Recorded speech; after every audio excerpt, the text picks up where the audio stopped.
This is the world's fastest Hot Wheels launcher. At least I hope it is. So today we're gonna test just how fast it can go. My ultimate goal is to launch a car at over 250 miles an hour, and we're gonna have a lot of fun testing along the way. But first, this video is for my son, Jet, who is a huge Hot Wheels fan. He's got all the cars, courses, and tracks. The only problem with them is that they all lack true speed. And as a kid who grew up around all sorts of motorsports, he's got the absolute need for speed. So he's been begging me for months to make him a launcher that'll send these cars way faster, and finally I got around to building it. For use under close adult supervision, obviously. The launcher is a high pressure air cannon with a barrel size just right to slide a Hot Wheel in. You start out by loading in a foam plug that creates a pressure seal, then you drop the Hot Wheel in the barrel. After that, it's time to pressurize the chamber, and as soon as you press this button, it releases all of that pressure at once, launching the Hot Wheel and the plug out at a very high speed. The first task we had was to understand all the variables that impact speed. We already know that more pressure equals more speed because we have more force pushing against the back of our plug. But what about other variables like barrel lubrication and general small changes to the plug geometry?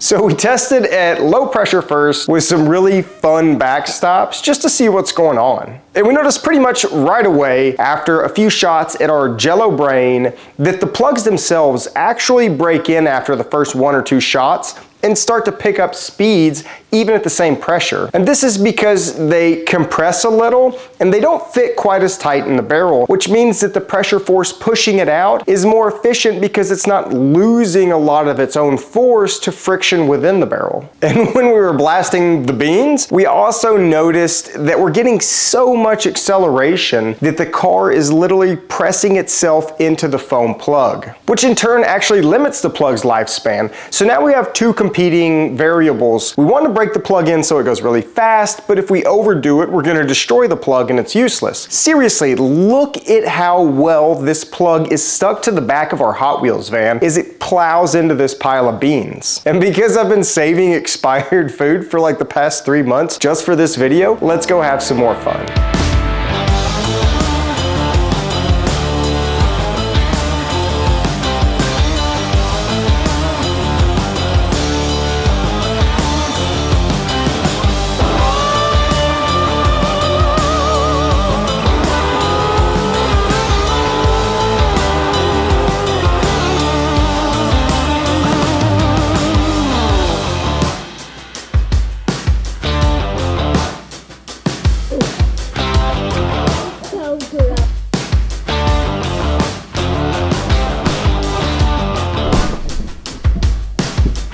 During these initial tests, I was actually running at a pretty low pressure, which limited my velocities to less than 65 miles an hour. And I had also run some explicit dynamic simulations to understand what would happen if a Hot Wheel hit a piece of polycarbonate plastic sheet at that speed, and as you can see, it just bounces right off. And that's also why you see my son wearing this giant face shield and safety glasses during the test that he's actually present. And I'll also say he was only present during the low pressure tests.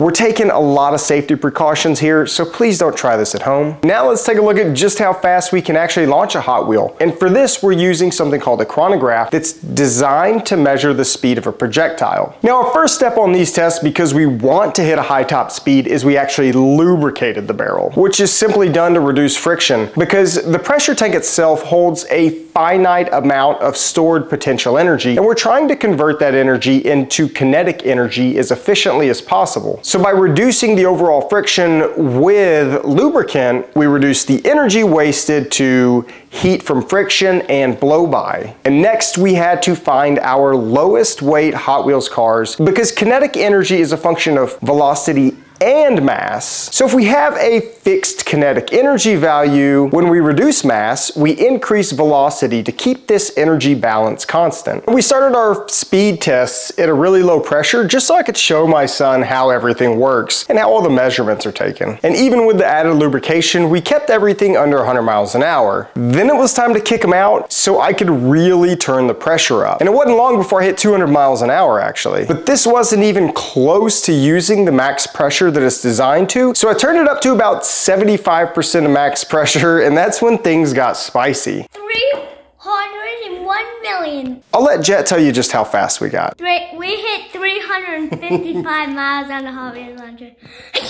There's the proof, 521 feet per second, which converts to 355.3 miles per hour. We're like halfway to the speed of sound. Now let me explain why I believe this is the current fastest Hot Wheels launcher in the world. If you look around on YouTube, you might see some really high numbers like 400 or 700 miles per hour, but that's because those are using scale speed. You see, a Hot Wheel is 1/64th scale of a real car, supposedly, which means they're taking their speed and multiplying it times 64 miles an hour. In our case, if we took our real 355.3 miles per hour and multiplied it by 64, we get like 22,740 scale miles per hour, which is obviously unrealistic. That's well beyond hypersonic. So instead, let's scale down the other videos to real miles per hour. That means 700 miles per hour is more like 11 miles per hour in the real world. So yeah, I think it's safe to say we probably